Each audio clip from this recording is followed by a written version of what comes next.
We just finished I-305 twice. Hey, what do you think? I thought it was not great. I almost died. No, I thought it was amazing. It is my current number 4 coaster behind Steel Vengeance, Twisted Timbers, and Maverick. So that's 4, and then Orion's 5. Also rode Twisted Timbers, Apple's Apple, and Racer 75, which those are all, and also Tom Bealey and Anaconda. Those are all decent rides, but nothing special other than Twisted Timbers, which currently holds the number 2 spot, just behind Steel Vengeance. Now we're just going to sit here and talk about I-305 and then Twisted Timbers after that. So I-305 is one of the most intense roller coasters on this planet. You drop off that 300, you go drop 300 feet, and you just fly through the turn. That turn pulls, I think, 4.5 Gs, but it's one of the most intense elements on any coaster. Through that turn, black out, lose your vision. They blacked out. I was fine. I was good. Now we're in the Flight of Fear building, so it might be a little dark in here. But we're gonna ride Flight of Fear. This is like the last thing I have to do. Because Dominator and Reptilian are close, but that's not important. But yeah, this is a good ride. Not a good ride. I'll have to say with King's on. Same with Back Office Coaster. But now we talked about I-305, how intense it is, the twist, the turns, the good airtime, how good it is, how good. We'll get a full review on that coaster later. Now let's get into Twisted Timbers. Twisted Timbers is like a mini Steel Vengeance. It has a double camelback, absolutely insane. With more airtime hills that are also amazing. And then has the barrel roll down drop. It's not a special drop, but does something. Not my favorite drop on any coaster, but it is a decent little ride. Nothing too special.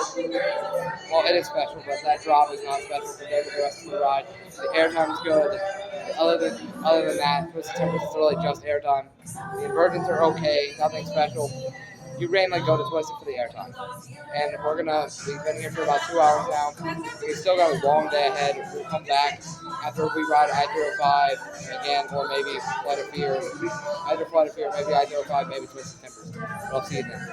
At King's Dominion, we just got off Dominator, which literally just opened for the day. Apparently there was some issue with it. It said weather on the app, so I don't know what that weather could be. It's not super windy, and it's decently cold though, so it could be a temperature issue. Maybe that. But it's in the 50s, so I wouldn't see that being a temperature issue either. And it's not raining or anything, so I don't know why it'd be down for weather, but it was. But Dominator's a decent float coaster. Better than Rougarou. It's better than Rougarou. Not anything special though, not in my top 15.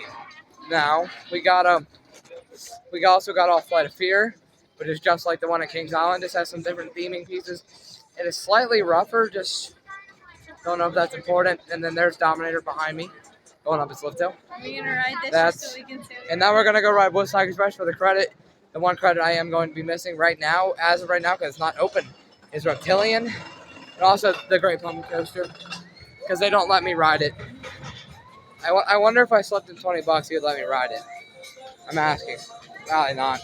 But that's it. That's probably about it. Reptilian might not open today. It has not tested, hasn't done anything. Might have been open earlier today, but the biggest thing left today is getting rides on Woodstock Express, getting that credit, and then doing Twisted Timbers one more time, and maybe I-305, because that ride is absolutely amazing. I'll give my full review on that later, though. See you. Just got off of Woodstock Express, which is, a family, ETC family coaster, but it's not anything special. But there was one thing I forgot to talk about over here in the Jungle Expedition area.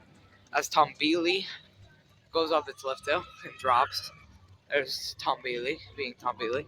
But anyways, back to what we need to talk about. This is the construction area of King's Dominion's brand new B&M Wing Coaster, which got leaked earlier this season. There was some work going on. There's a crane up there, and there's just walls in this area. You can't really see much, but the B&M track was rumored to be on site at Claremont Steel Fabricators down in Ohio. So good to see some track arrive at King's Dominion very soon as we look at the construction site of King's Dominion's brand new roller coaster, which is a former spot of Volcano the Blast coaster, which is going to be a B&M wing. But in the day, we gotta go get Grizzly. Gotta go ride Grizzly. and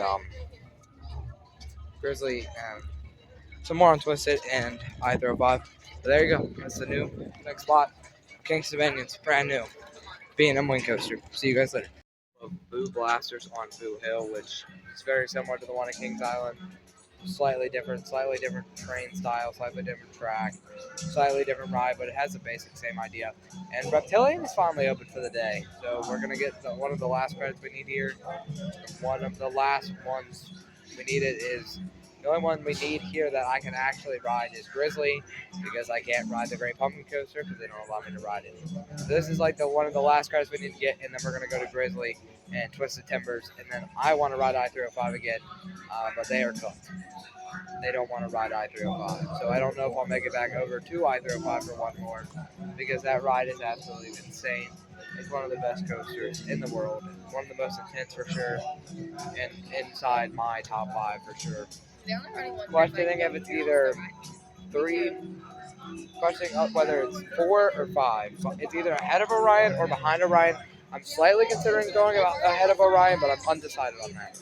But the only problem with King's Dominion right now is it's not super crowded. The main problem is everything is running one train. Reptilian, Intimidator, 305, Twisted Timbers. Like everything here is only running one train. Anaconda. That's pretty much it. I don't know if it's a maintenance issue or if it's trains aren't ready. Anaconda's train was on the track, but I haven't seen any other trains. Like Twisted Timber's train was not on the track, neither was Intimidator's other train. So I'm questioning on where the trains are. Are they ready to go for the season, or is it another issue? I'm just wondering what the issue is on why they are deciding to run one train instead of 2 or 3, depending on what ride it is. The good news is Dominator and a few of the other rides were actually running their trains, so I'm impressed by that. But I'll see you after we ride Reptilian, and we'll probably be over by Grizzly or Twisted Timbers by then. Bye. We just got off of Reptilian, the bobsled coaster, which was a decently fun ride. It's more of a family coaster than a thrill coaster. Nothing too special, but it's a decently fun ride and nothing you can really experience in many other places. There's not many coasters like it left in the world, as many of them have been removed in the last few years, so it's interesting to see one here at King's Dominion. And then you can see the construction site from Reptilian. There is nothing in the area, no track, no supports, nothing like that.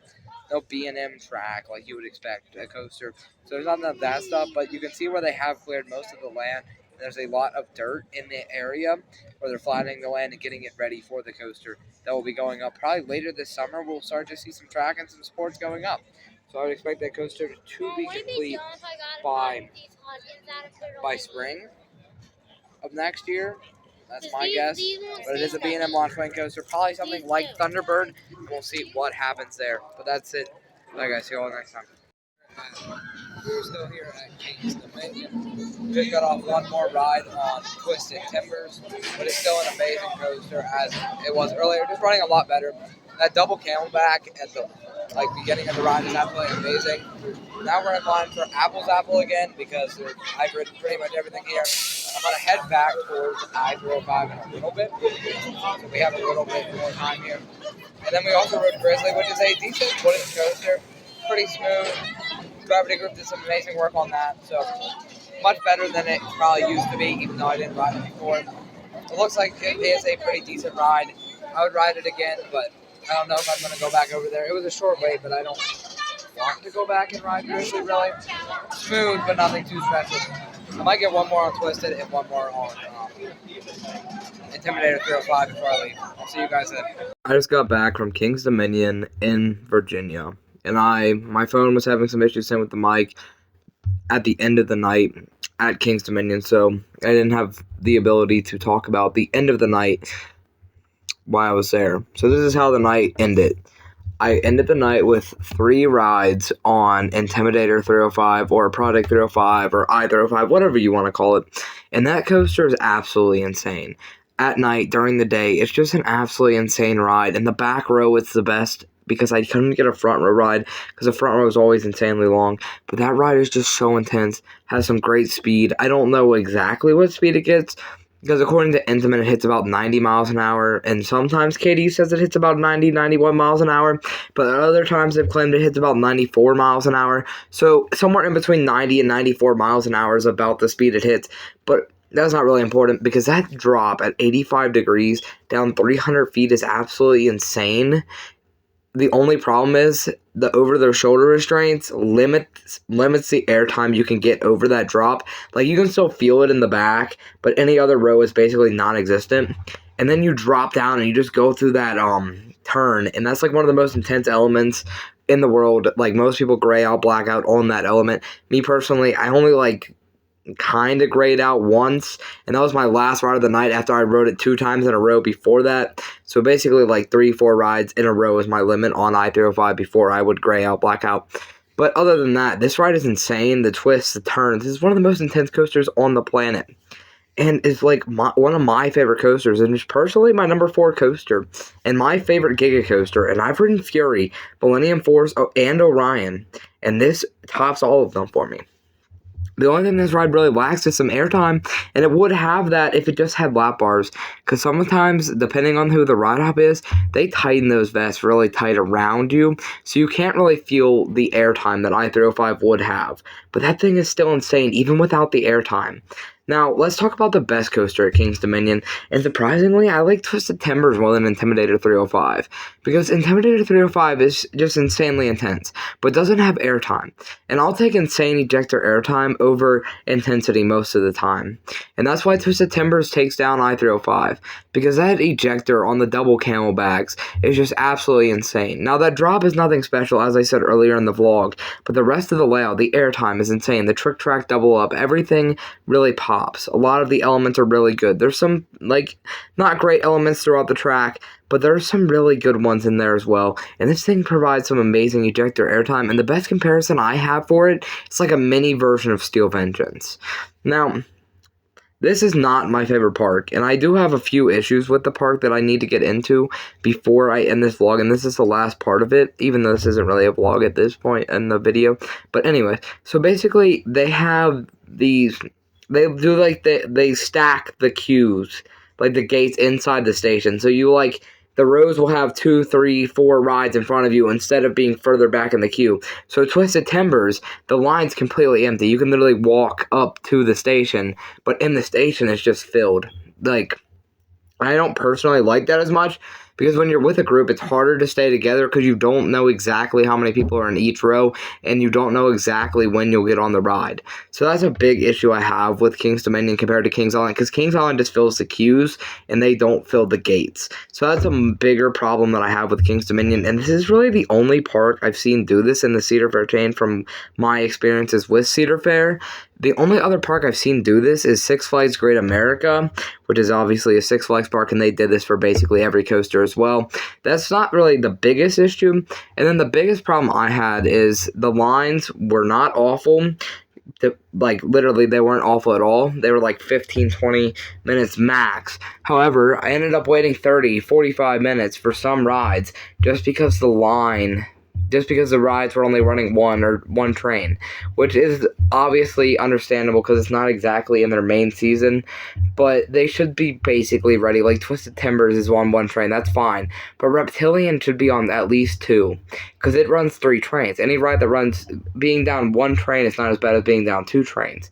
And that's my biggest issue, is the one train operations on basically everything. The only rides I noticed not running one train was like Dominator and Tom Beely. And Tom Beely on one train would be the worst ride experience ever. But that's going to do it. I really enjoyed King's Dominion. I'll see you guys next time. My next vlog will probably be at Cedar Point on May 2nd for Top Thrill 2's preview day. Bye, guys. See y'all next time.